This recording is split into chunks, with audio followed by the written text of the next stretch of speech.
Bismillahirrahmanirrahim. Assalamu alaikum wa rahmatullahi wa barakatuhu. Dear students, I hope you all are doing well at your home. I welcome you once again in Pakistan International School Taif's virtual learning system. And this is second year class for the subject biology. And dear students, we have been started chapter number 26 in the previous lecture. So in that lecture, we have talked about biotechnology. And in biotechnology, we have seen a recombinant DNA technology, its requirements, its procedure, as well as PCR, polymerase chain reaction. Now we will see DNA sequencing. That is very, very important topic regarding biotechnology, because nowadays the era is going on the basis of DNA sequencing. First, any type of pathogen which is going to be studied in the labs, that is diagnosed by DNA sequencing method, and that is run through PCR technique, as well as some other techniques are used for that. So what is DNA sequencing, and what are the tools and what are the techniques which are used for that? We will talk about them in this topic, in this lecture today. So let's get started. Dear students, DNA sequencing, that is actually the sequence of nucleotides present in the DNA. So it includes any method or technology that is used to determine the order of 4 bases: adenine, guanine, cytosine, and thymine.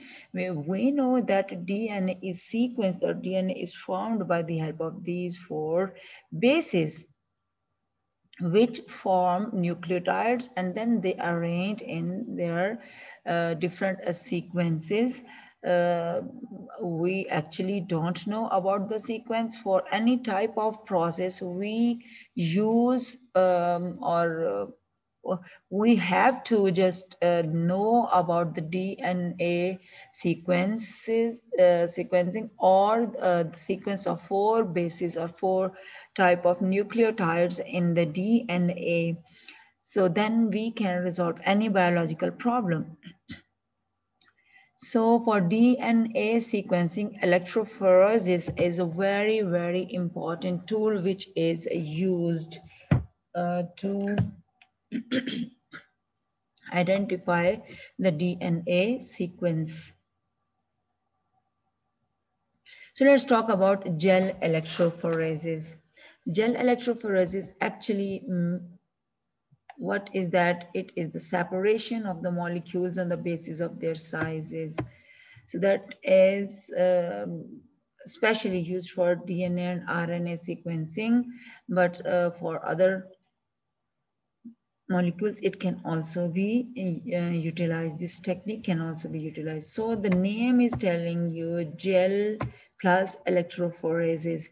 So gel, any type of gel we are gonna use, there are 2 main types, that is agarose gel and polyacrylamide gel. So this polyacrylamide gel, that is having small pore size, and that is specifically used for some proteins and small size RNA fragments. And agarose gel, that is having the large pore size, and that is specifically used for DNA and RNA fragments. And electrophoresis means through this gel, electricity is going to be passed. So electro means passing of electricity, and phoresis is the Greek word which means that bearing, like electricity bearing method. So in that we use In that we use electricity, which is going to be passed through gel, which is of two types, agarose or polyacrylamide amide gel. And by that we identify the sequence of the DNA nucleotides. So here you can see there are we can say the gel which is placed in this container, that is agarose gel. And there are that power supply over there, that there is cathode and anode. Cathode is negative and anode is positive. So here electrophoretic buffer also present over there. There are some wells like holes in which we load their samples. And when the power supply runs over there, so the DNA sample or the molecular sample moves from negative to positive side. So the lighter will move up to the last, which is having the lower molecular weight, so it runs very faster in the up to the last. And if molecular weight is higher, so it will just anywhere it will adjust according to its size. So we'll talk about gel electrophoresis in detail now. For that process, we need some important chemicals, or there are some requirements for that. That is, first of all, we have to get the sample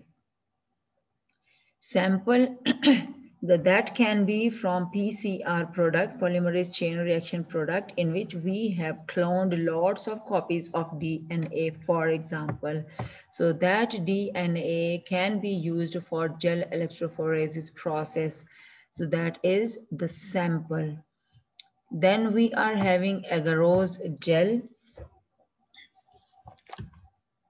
So that agarose gel or a polyacrylamide amide, but most of the time agarose gel is utilized for that. So that is a semi-solid gel, but that is present in the powdered form. We can get from the labs and from the pharmacies from this agarose gel or from the market. So that is in the powder form. Then um, we just add some when we get from the powder form, we just add some buffers in it, and then we put them in the microwave. After 2 minutes of the heating into the microwave, that agarose gel becomes a transparent liquid. And then we just spread this all agarose gel into the container or into the case of that agarose gel. We need a power supply for that, and that is attached with the container, and that is the cathode and anode.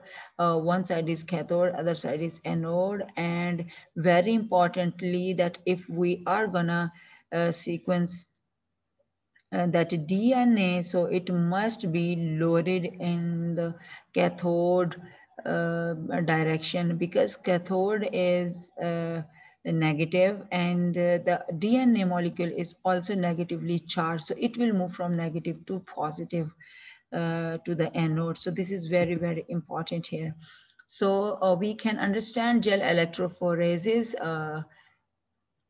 from this diagram very easily.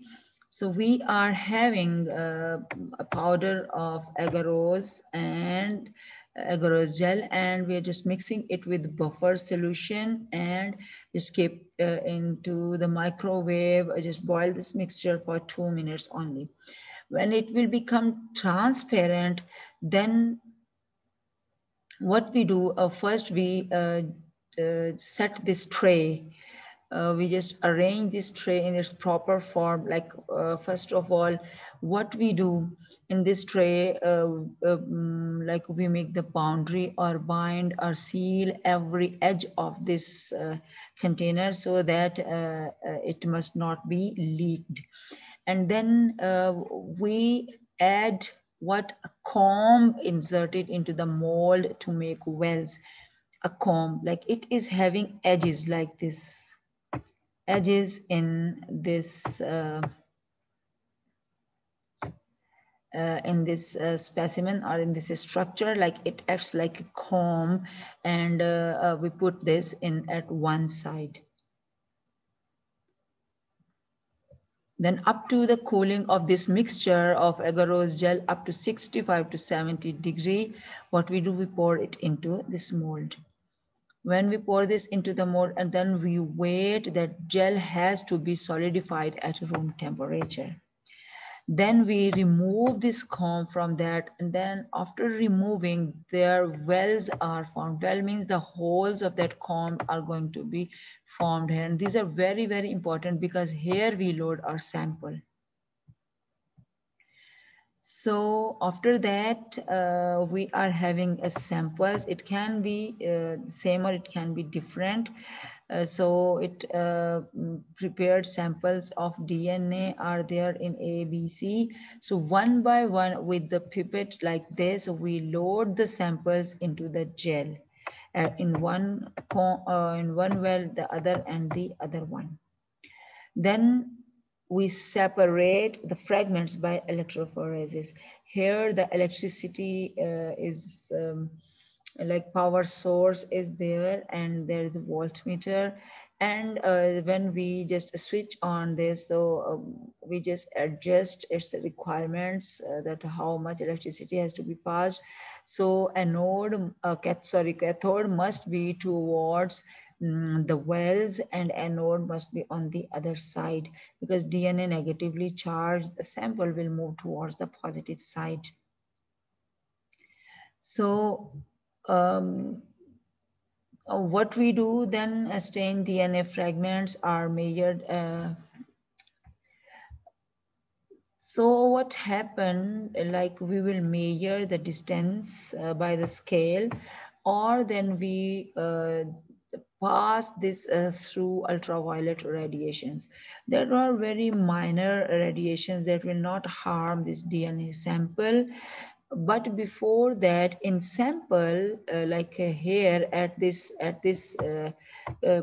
at this time, we add some dye, fluorescent dye in that, because when we just move it through the radioactive light, so it will give the fluorescent light over there. So then we can just see the bands, where the bands are present. So you can see here, the thin bands moved very far away from that sample, and the heavier, like heavier means they are having more molecular weight, so they run just only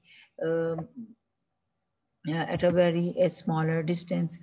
So there are some principles of the movement of those gel movement in the gel, that it depends on the size of the molecule. So distance travels by molecules in inversely proportional to its length.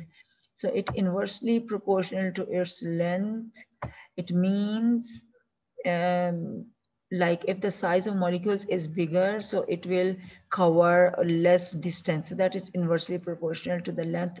As many long the fragment is, so it will have the more molecular weight. Other one, it depends on the charges also, what type of charges are there. So if they are having more charged molecules, so it will having a problem in moving to the, like up to the end. Then number of strands, that is also very, very important point. Like if a single strand is there or double strand, it affects the movement. If single strand, it is less heavy, it is lighter. A double strand, it is heavier, so it will move. Single strand will move to the last, and double will move, double strand will just covers very less distance. Shape of the molecule is also very important. If that is linear, so that will help in the faster movement, and circular, like definitely it will decreases movement. Concentration of gel is also very important here, because if the pore size are bigger, or the smaller, bigger fragments will move in the larger pore sizes, and smaller molecules will move in the smaller pore sizes gels, like we are having polyacrylamide, that is smaller size, smaller pore sized molecule. So here you can see how the sample is going to be loaded into, these are the wells, and the samples are loaded with the pipettes here in the gel.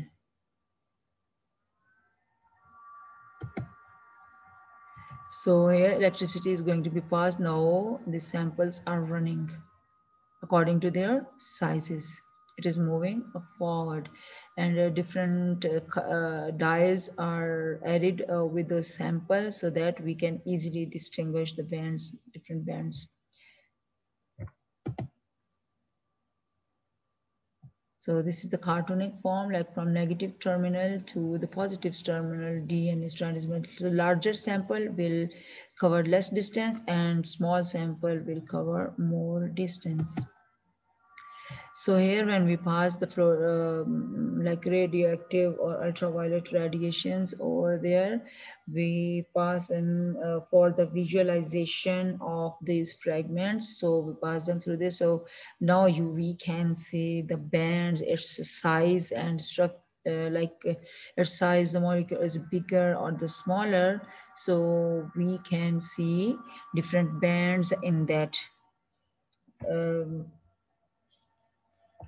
process. In that process, then we can identify different. So this gel electrophoresis is used for DNA sequencing. So for DNA sequencing, we are having three types of steps over there, like to generate piece of DNA, double size to different sizes, all starting from the same points and ending at different points. Like we can do this in, we can say that in PCR reaction. Then separation of these different size pieces of DNA by gel electrophoresis.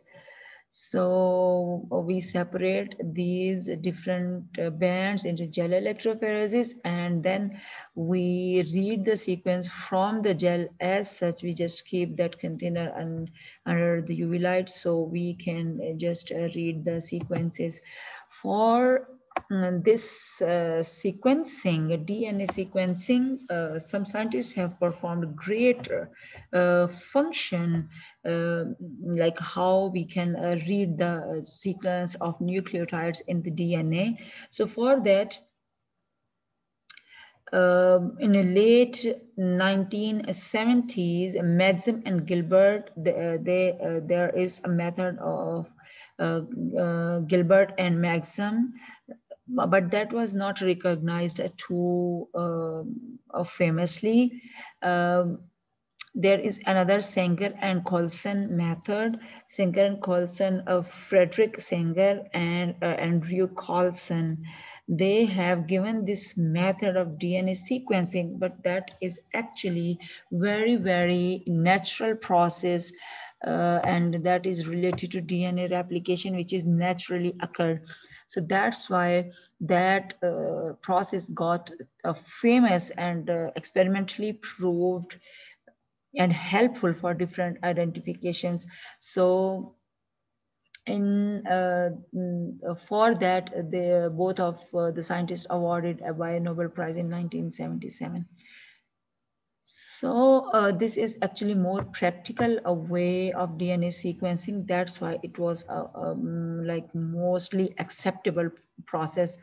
So it is also referred as di-deoxy method and chain termination method, because here we are gonna add di-deoxy NTPs nucleotides and chain termination method also, because when this dideoxy nucleotides are added, DNA chain will not be polymerized, so it will stop its polymerization.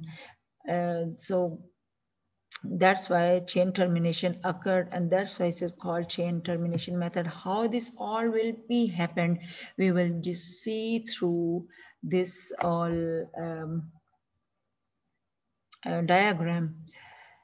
Okay, for that,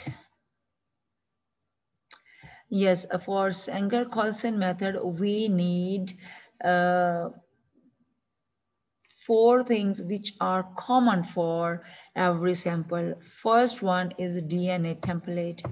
DNA template uh, that can be can be utilized from PCR, and in that from we go to PCR and we what we do, we make lots of clones of that DNA template.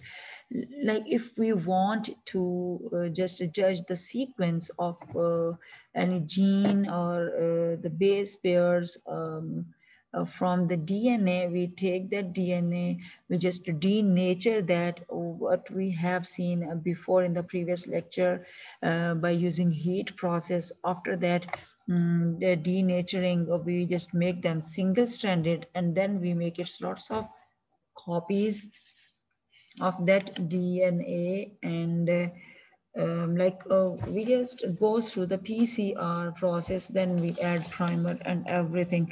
So we take that single stranded DNA over there. Okay, so that is DNA template. Then we add a primer. Primer to start the polymerization. We are gonna have DNA polymerase, that is definitely tag polymerase, because it is can be active at somehow high temperature. As well as we need DNTPs. DNTPs, those are deoxy, D means deoxy, which make DNA, not the RNA. We make, we need deoxynucleotide triphosphates. It means that is called DNTP. There's a normal adenine, thymine, guanine, and cytosine, because we are sequencing DNA, not the RNA. That's why. So these four things are very, very important and common in every type of sample. So first of all, we take this DNA template in a test tube like that, and we add primer, DNA polymerase, DNTPs in that solution. All the DNTPs, these four are like same in all the test tubes, but one thing is different, that is DDNTP. DDNTP, what is that? Carbon number, this, if we see, this is carbon number 1, 2, 3, 4, and 5th is present here. So 5, so we can say that long polymerization will be done. So these two phosphate will be removed, and this phosphate will attached with this. For example, here is O.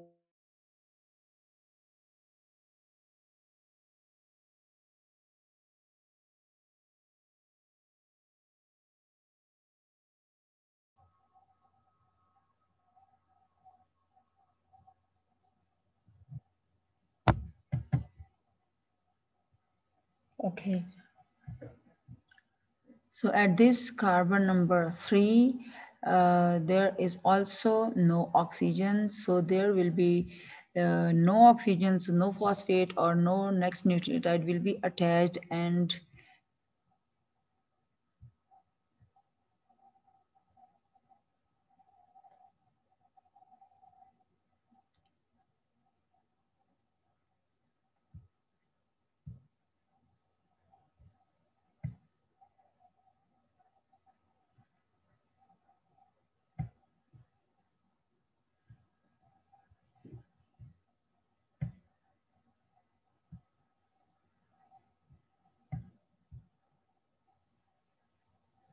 Okay, so no phosphate of the next nucleotide will be attached. So that's why it is called dideoxy, and no polymerization will be done, and the chain will be terminate at that place.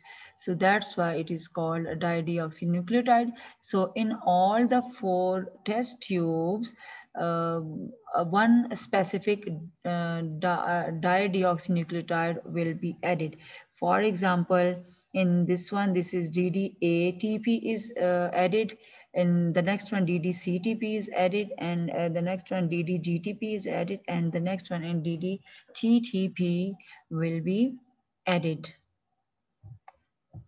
So so what the steps we are gonna take? First, we will do denaturation, in which we got the DNA template. Then we add primer and attachment and extension of bases will be done. Then termination polyacrylamide gel electrophoresis phoresis will be done. Electrophoresis we have studied in the previous slides. So after this process, after this reaction, we will do DNA sequencing by gel electrophoresis. Like by that, we can know the sequence of that. So here we can see that we are adding DNA polymerase, DNA sample, all DNTPs and radioactively labeled primer so that we can identify the sequence. So we have prepared four reaction mixtures in which we have added DDATP, DDCTP, DDTTP and DDGTP, dideoxyguanine triphosphate. So after that, what happened, we are just again added into PCR machine. So after PCR machine, we just given the time for what, for the reaction. Now this is the very important reaction here, that this is the normal DNA which we are gonna identify their sequence. So because in this test tubes, all these four requirements are there. They are present in all these. Normal DNTP is also present in every test tube. So, but a specific DDNTP is added here. So what happened, where DDATP, for example, take example of this one, DDATP will attached with the template of that what we can say, with the template of DNA. So there no polymerization will be done. So what happened, there is a chain termination. You can see there can be different polymerized fragments. So like this is primer which is attached here, A complementary T, A complementary T, C complementary G and A complementary T. But from here when the polymerization is done, so for example there is G, so there will be attached what, C, and with the C that will be attached G, and here is a T. So what will happen in place of this T, if the normal D, if normal DNTP will be attached, so it's okay, then polymerization will continue as it is done. But if the DDNTP will attach, DDATP will attach, so it means here there's a fragment termination will be done. So here is the chain termination. So it means no more polymerization will be done. So where the T will come, here comes, then here comes. So it means we can have the possibility of the three places here to have DD and TPs, or the normal DNTP which is present in the sample. So if DD and TP will be attached as a complementary with this T here, T or here T, so we can have the three possibilities of the three chains, three fragments. So like that, we can have for DDCTP, DDTTP, and DDGTP, all four fragments are there. After completion of this process, we will go to gel electrophoresis. After running through the gel, then we know that the smaller fragments, for example, this one, this is smaller, so it will move here in the last only. And not here, here at this place where is the A is present. And if that is the longer one, so that will not move farther. Okay, so how will we read the sequence? There is the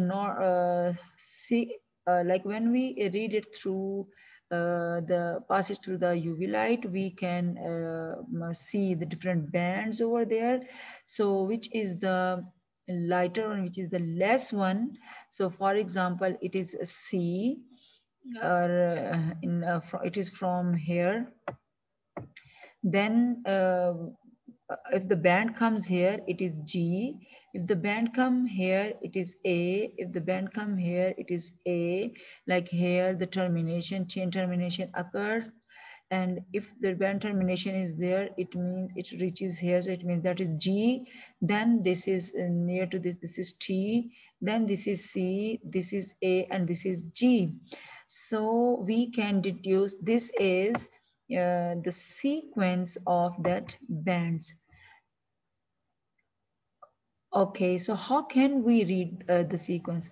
Like if this is C, because this is that fragments which are formed as complementary strands of this DNA. So the template DNA must have sequence which is a complement of that one.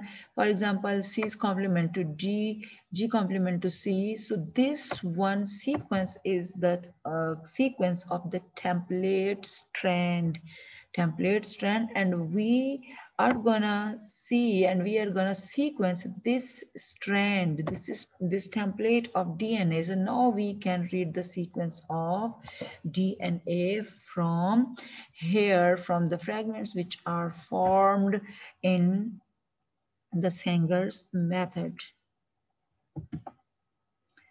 So we can see here the four test tubes: a primer, DNA polymerase, free deoxynucleotides are added, dideoxynucleotides, which is specific for every test tube. So where it will primer is having this the sequence, DNA polymerase is there, all DNTPs are there, but ATP at test tube number 1, TTP in 2, GTP in 3, and CTP in test tube number 4. So after completing all the reaction and process, then we run this through like in every sample is loaded into separate well in the gel electrophoresis process. So when we pass the electricity, they run towards the anode, and then we'll get different bands over there. Then different bands will be read under passing the UV radiations. And after that, because the dye is also present in that, like inflorescent primer is added over there, so we can see, or we can read the sequence by using this type of method. So this is very, very important technique, process, method, anything we can say nowadays, because in coronavirus situation, first the scientists are gonna through this whole process, PCR and this all DNA sequences, gel electrophoresis, then they have to know the sequence of that DNA sequence of that virus. Then they can find the possible um, uh, what we can see, the process of immunity against that coronavirus, that like the vaccines or any type of medicines which can be formed, but after the DNA sequencing process. So dear students, thank you very much. I hope you enjoyed this lecture and got lots of information. Inshallah, we'll see you in the next lecture. Allah Hafiz.